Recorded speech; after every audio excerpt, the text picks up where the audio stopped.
नमस्कार, जय महाराष्ट्र. नमस्कार, गुड मॉर्निंग ऑल. तुम्ही बसा ना समोर.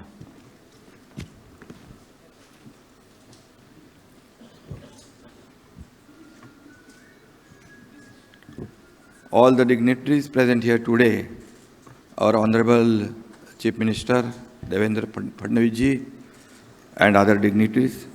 At the outset, I welcome all of you in this dynamic city of Mumbai, the growth engine of the country. I also congratulate the Managing Committee of India Global Forum for organizing this next 25 event, which will define the next 25 years of India's growth story. Mumbai is the growth engine of the country, and we are trying to increase the power of this engine. Our government is planning to make Mumbai and Maharashtra smarter. From industrial corridors and logistic parks to digital governance reforms. Our vision is to make this state the launchpad for India's economic leap into the future, which was explained by our Honorable Chief Minister just now. आज का दिन हम सभी के लिए एक ऐतिहासिक दिन है. MMRDA देश की पहली सरकारी एजेंसी है, अथॉरिटी है, जिसके माध्यम से आज 3.5 लाख करोड़ के 4 लाख हो गए. कौशुभ 4 लाख हो गए ना, 4 लाख साइन हो रहे हैं.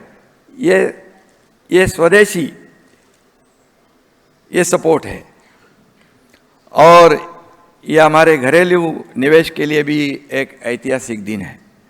आज हमारे आदरणीय मुख्यमंत्री महोदय जी ने हमारे महाराष्ट्र के लिए, महाराष्ट्र का विजन क्या है, महाराष्ट्र कैसे आगे बढ़ रहा है, मुंबई MMR क्या हो रहा है और कितना पोटेंशियल है हमारे यहाँ, इसके बारे में आपको बताया है. आज MMRDA विद्युत मंत्रालय की महारत्न company REC limited, power finance corporation, महारत्न हाउसिंग एंड अर्बन डेवलपमेंट हुडको, मिनी रत्न Indian railway finance corporation, national bank for financing infrastructure and development जैसी कंपनियों के साथ MOU साइन कर रही है. ये खुशी की बात है कि इस MOU में मिनी रत्न, महारत्न और नवरत्न कंपनियां शामिल है. वैसे महाराष्ट्र भी हम अपने आप में एक रत्न है और इसलिए महारत्न और ये सब इससे MMR में इंफ्रास्ट्रक्चर के विकास को गति मिलेगी. गत 3 वर्षों में दावोस के वर्ल्ड इकोनॉमिक फोरम में 20 लाख करोड़ के MOU साइन हुए. यह अपने आप में एक रिकॉर्ड है. MMRDA ने MMR रीजन का इंफ्रास्ट्रक्चर मजबूत करने के लिए इस साल दावोस में 3.5 लाख करोड़ के रिकॉर्ड जो हमारे मुख्यमंत्री और उद्योग मंत्री के मार्गदर्शन में साइन हुए हैं, ये भी अपने आप में एक बड़ी बात है. 15 लाख के लगभग MOU साइन हुए हैं, 15 lakh crore. World economic forum हमारे MMR को वर्ल्ड इकोनॉमिक सेंटर के रूप में विकसित करने में सपोर्ट कर रहा है ताकि निवेश आकर्षित हो और अगले 7 वर्षों में इस क्षेत्र के लिए $300 मिलियन की GDP के लक्ष्य को प्राप्त कर सकते हैं. हमारी केंद्र सरकार भी मुंबई के विकास को मजबूती प्रदान कर रही है. मैं भारत के लोकप्रिय प्रधानमंत्री नरेंद्र मोदी जी को धन्यवाद देता हूँ और उनके कुशल मार्गदर्शन और समर्थन के लिए उनका स्वागत करता हूँ, क्योंकि उन्होंने भी कहा था कि मुंबई को हम ग्लोबल फिनटेक हब करेंगे और महाराष्ट्र ये देश का ग्रोथ सेंटर है. आज भारत ग्लोबल कैपेबिलिटी सेंटर के हब के रूप में भी उभरा है. बेंगलोर, हैदराबाद, पुणे, गुड़गांव जैसे शहरों में कई GCC है. गूगल, अमेज़ॉन, गोल्डमैन सैक्स और JP मॉर्गन जैसी प्रमुख कंपनियां GCC भारत में कार्यरत है. आज हम पुणे में भी GCC लॉन्च कर रहे हैं नए से. ऐसा ही GCC का शुभारंभ पुणे में हो रहा है, जो हमारे महाराष्ट्र के प्रगति के लिए बहुत बड़ा योगदान होगा. GCC सिर्फ ऐसे देशों में बनाई जा सकती है जहाँ पर ऑपरेशन कॉस्ट ज़्यादा ना हो और स्किल वर्क फोर्स हो. इन सभी पैरामीटर्स में हम आज हमारा महाराष्ट्र नंबर 1 में है और कई सभी सेक्टर में नंबर 1 वो मैं नहीं बताऊंगा, वो आदरणीय मुख्यमंत्री जी ने बताया है। IT, infrastructure, AI, data analysis and business secret information, engineering, research and development, AI, robotics आदि का उपयोग इन सभी क्षेत्र में महाराष्ट्र को उज्ज्वल भविष्य है। जीसीसी भारत को दुनिया का पावर हाउस बना रहे। जीसीसी के क्षेत्र का ग्लोबल लीडर बनने का पूरा पोटेंशियल हमारे देश में है। जीसीसी हमारे देश के प्रतिभा को दुनिया के सामने ला सकती है। भारत में लाखों इंजीनियर, आईटी विशेषज्ञ और कुशल युवा है। जीसीसी का इस्तेमाल करके नई तकनीक जैसे आर्टिफिशियल इंटेलिजेंस, रोबोटिक्स और डेटा एनालिटिक्स में काम कर रहे हैं। ये हमारे युवाओं को मौका दे रहे हैं कि वे दुनिया की सबसे बड़ी कंपनियों के साथ कंधे से कंधा मिलाकर काम करें। जीसीसी हमारी अर्थव्यवस्था को भी मजबूत कर रही है।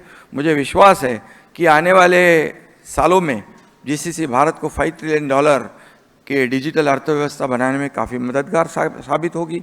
मुझे इस बात की भी खुशी है कि महाराष्ट्र $1 ट्रिलियन उसमें हमारा योगदान देगा, लेकिन नीति आयोग ने कहा है कि मुंबई एमएमआर में ही एक नहीं $1.5 ट्रिलियन का पोटेंशियल है। इतना बड़ा पोटेंशियल मुंबई एमएमआर में, और इसलिए आदरणीय प्रधानमंत्री जी का सपना है वो उसमें योगदान देने में महाराष्ट्र सबसे आगे रहेगा। गत 3 वर्षों में महाराष्ट्र में इन्वेस्टमेंट के लिए काफ़ी फेवरेबल माहौल रहा है।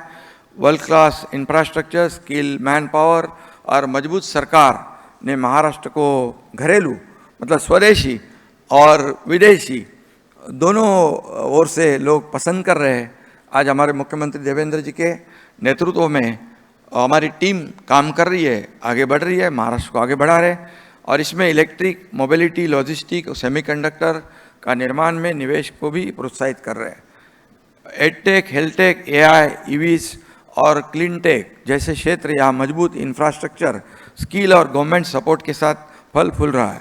एमएमआर जो वर्तमान में $140 बिलियन की अर्थव्यवस्था है, इस साल 2030 तक $300 बिलियन के लक्ष्य को प्राप्त करने के लिए 9% से 10% की दर से आगे बढ़ना होगा। यदि यह लक्ष्य हासिल हो जाता है तो इससे अतिरिक्त 25 से 30 लाख लोगों को रोजगार नए मिल सकते हैं।